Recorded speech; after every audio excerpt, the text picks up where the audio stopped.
to Range Rover quickly because they have the new Velar on their stand, which I know has already been featured quite extensively on the YouTube channel. This is to fit in between the Evoque and the Range Rover Sport. And wow, it makes quite a statement.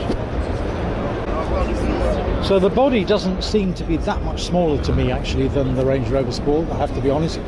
But you can see from the doors here, the waistline is quite high and the roof line seems to be quite lowered, and it seems to have that fastback effect. So what it's actually doing is it's sweeping back. Now whether that compromises the rear headroom or not, I don't know.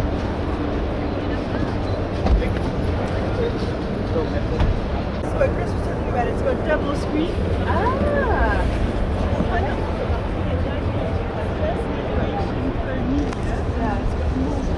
Yeah, you can see that the roof line actually comes quite a long way down. Seems to be pretty good in the rear. I mean, there's enough room for me, although I would say leg room is not that brilliant. What a fantastic fascia. That is just brilliant. I love that centre console. It's like having your own iPlayer. And then you have another MMI interface stroke infotainment system incorporating your navigation, your media and your phone information above that. Really, really nice. But not a lot of leg room. Excuse me, how much leg room do you have in the front? Much what? Leg room, yeah. Is it a lot? A lot. A lot. I think it's probably further back than it needs to be then. Okay, that's good. Thank you.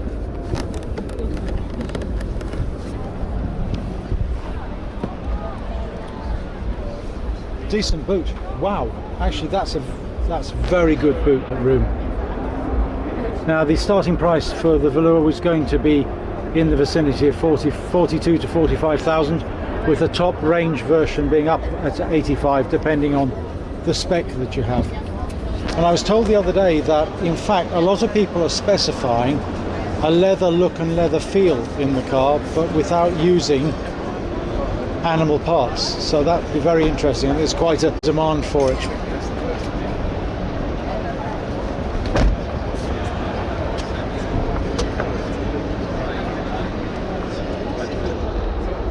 Not wild about the velour on the seats of this particular one, but still. So you can see it has a panoramic roof.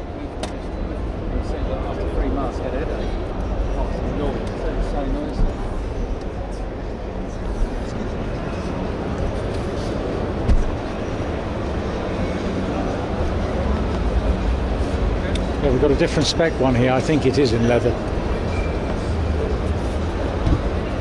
In my opinion, looks a little bit smarter.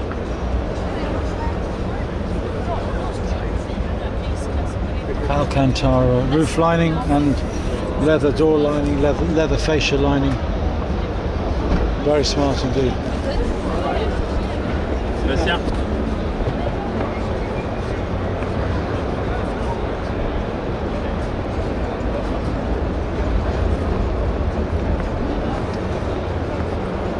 Yeah, it's an extremely large roof that opens. Although how far it opens, I don't actually know.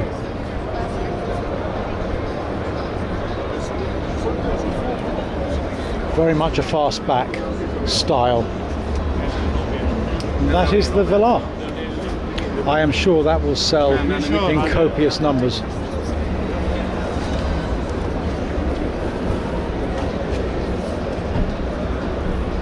Interesting cross section here of the Velar.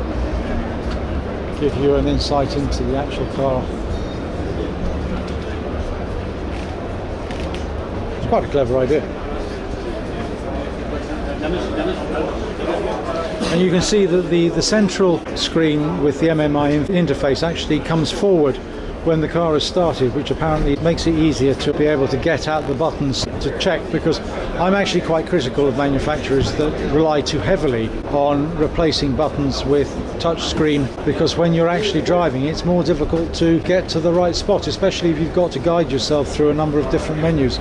But from a looks viewpoint, it's just in a different league. So we're moving over to the Land Rover Discovery, which was launched a couple of months ago. And and they say it is beautifully finished inside. Very Range Rover-ish. Wow. They're sort of merging between, whereas the Discovery in the past has always been very utilitarian. Right. There's nothing utilitarian about this. It's very Range Rover-ish. I don't know, it's off-road predecessors alike. It's supposed to be the best thing. Apparently it will wade through 900 millimeters, so a full meter, which is the best. And compared to the Velar, there's a huge amount of room in the rear. It's very comfortable. A beautifully finished. I suppose the only question for everybody is, do you need something this size? I think that's the question for you. Obviously, if you have a family of 5, because I'm sure that, sorry Chris, you wanted to, obviously you have a family of 5. I'm sure this has the additional 2 seats in the boot that allow you to carry 7 passengers. So I think it probably does have its uses, but it is a seriously big car.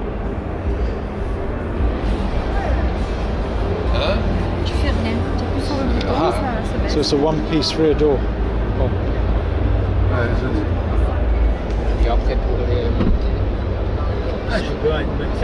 The carrying capacity on it is terrific. And then obviously, although it's a one-piece rear door, you do actually have the bit here that you can pull out and presumably you can sit on this.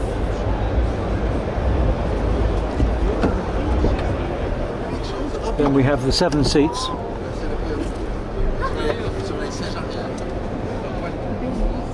Which, I mean, they look like full-sized rear seats actually. I think other than the awkwardness of having to climb in and out of there, I think once you're in there you'd be quite comfortable. And then you have another panoramic roof at the rear, so it'd be very airy in the back as well. Now, I'm a great fan of Land Rover. I think we have the Discovery Sport at the moment, and I really like it. I think this, for my own use, would probably be just a little bit bigger than I would choose.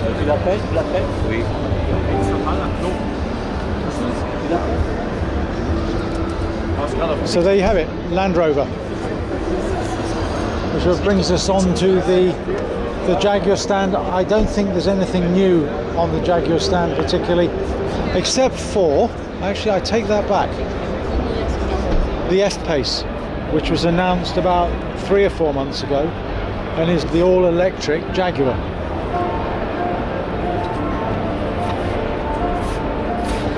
Now, because it's all electric, it's allowed them to repackage the inside, and it apparently is a very, very roomy machine. They say that the I-Pace, not the F-Pace, the I-Pace will go into production probably in 2018/2019. Certainly retains a lot of the Jaguar styling cues.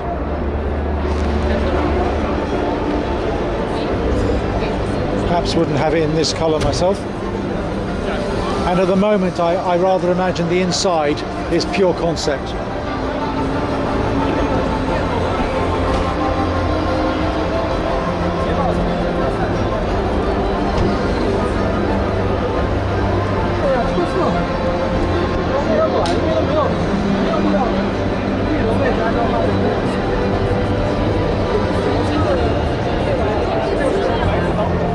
So this is the F-Pace here, which of course is the 4-wheel drive Jaguar SUV.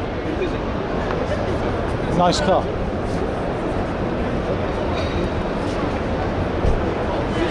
Significantly and usably different to the overall body size of the Porsche Macan.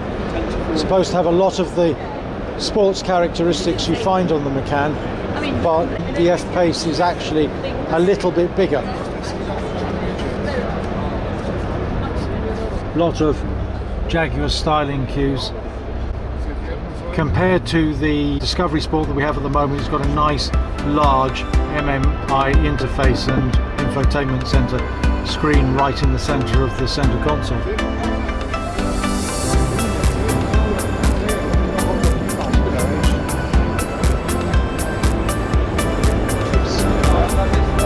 It's Ian from SS8000 Cars signing off for the moment. hope you enjoyed the video.